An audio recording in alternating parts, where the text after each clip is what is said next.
ఇప్పుడు చాలామంది ఇప్పుడున్న యూత్ కూడా అరే సింగరేణిలో ఉద్యోగం తీసుకోవాలి, అసలు మామూలుగా ఉండదు, శాలరీ కావచ్చు, లేదంటే ఇన్సెంటివ్స్ ఇవన్నీ అని అంటుకుంటున్నారు కదా, అంత ఈజీయా అని?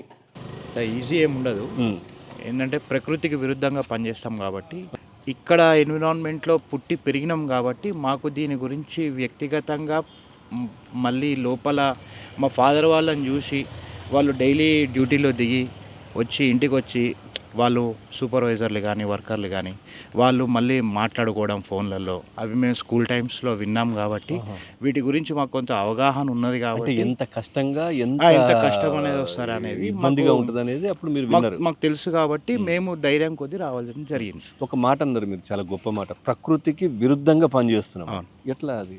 ఇప్పుడు మేము 350 మీటర్ల డెప్త్లోకి వెళ్ళి పనిచేస్తున్నాం. ఆల్మోస్ట్ ఇక్కడ మేము పనిచేసే ఏరియాలన్నీ అవుట్ ఆఫ్ చందనాపూర్ అని ఒక విలేజ్, సింగిరెడ్డిపల్లి అని విలేజ్, దాని అండర్ గ్రౌండ్లో ఉంటాం. పైన ఇల్లులు ఉంటాయి, అవన్నీ కూడా సింగరేణి ఆక్యుపై చేసుకొని చేస్తుంది. మేము ఎందుకంటే భూమి అనేది పైన ఉంటుంది, మేము కింద పని చేస్తాం, కింద బొగ్గు తీస్తాం కాబట్టి అది కిందికి జరిగే ఛాన్సెస్ ఉంటాయి. మా సపోర్ట్ సిస్టమ్ కానీ అది కానీ మా సార్ల పర్యవేక్షణలో మేము ఖచ్చితంగా వాటిని పాటిస్తూ సేఫ్టీ మెజర్స్ తీసుకుంటూ పనిచేయడం కానీ జరుగుతుంది. అప్పుడు మీ నాన్నగారు వీళ్ళందరూ పనిచేసినప్పుడు ఉన్నటువంటి సేఫ్టీ మేజర్స్కి ఇప్పటికీ తేడా ఉంది కదా, లేదా? చాలా తేడా ఉంది. అప్పుడు వాళ్ళకి చాలా కష్టం ఉండేది. అసలు ఇప్పుడు వాళ్ళ దాంట్లో ఒక 40% కష్టం మేము పడుతున్నాం. కష్టమేనా? అంతే.